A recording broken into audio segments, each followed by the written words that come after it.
Hello, hi everyone. Welcome back. We are going to be covering today something that is extremely interesting. So, have you ever noticed that every time you use AI tools like Claude or ChatGPT, you end up repeating the same instructions again and again? Like use clean code, add comments, follow best practices every single time. What if your project could remember all of this automatically? Enter claude.md. So, what is claude.md? It is a simple markdown file used with tools like Claude Code to tell the AI how to behave inside your project. It's basically instructions, but not in your prompt. It lives inside your code base. If readme.md is for humans, then claude.md is for AI. You are literally onboarding AI like a new team member. So, now why does it exist? So, why did this even become a thing? Earlier, with tools like ChatGPT, every session was stateless. You had to keep repeating context. But as AI started becoming part of real development workflows, we needed consistency. We needed memory. So instead of writing the same prompt 50 times, developers started putting these instructions all in one place. And that's how claude.md came into picture. Now let's go deeper because this is where things will get really powerful. Most people think claude.md is just a few bullet points, but in reality, it can define your entire workflow. So let's look at the claude.md file in detail. So this is how the file looks like. Here we have defined the project at the beginning, which is customer churn prediction.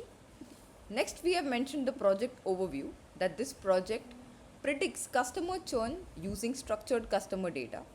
The goal is to build a clean, interpretable ML pipeline. We are also mentioning the tech stack that it should be using, which is Python 3.10, Pandas, NumPy, and scikit-learn, which tells you which libraries are going to be used here. Next, we are looking at the coding guidelines.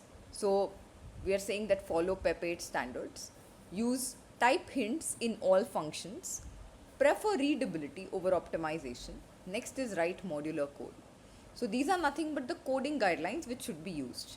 We next also have instructions for AI where you say that always include docstrings, explain the logic step by step, keep the code clean as well as production ready, avoid any unnecessary complexity if possible.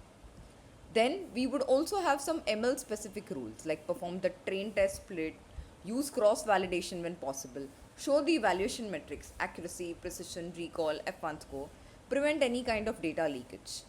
And then next we have things to avoid. So no hard coded paths, no global variables, and do not assume clean data. And then we've also defined the project structure awareness that okay, in data slash you'll have all your data sets, in src slash you'll have your main logic, and in notebook slash you'll have your experiments. So if you see the structure of the project over here on the left hand side, you can see that sample underscore data.csv is the data file which is present in the data folder. Then train.py file is present in the source src folder. Then you have your claude.md, readme.md, and your requirements.txt as well. So what you see in this file is not just instructions but alignment. You are telling your AI how to think. Now without your claude.md, the kind of prompt that you would write would be build a churn prediction model and you'll get some generic output.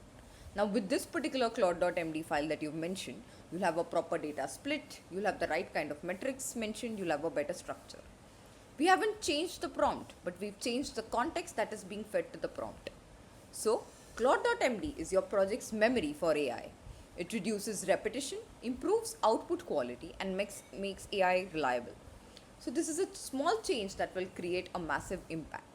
Stay tuned for part 2 to understand what all other MD files can be created to make your prompting tasks easier. Thank you for joining.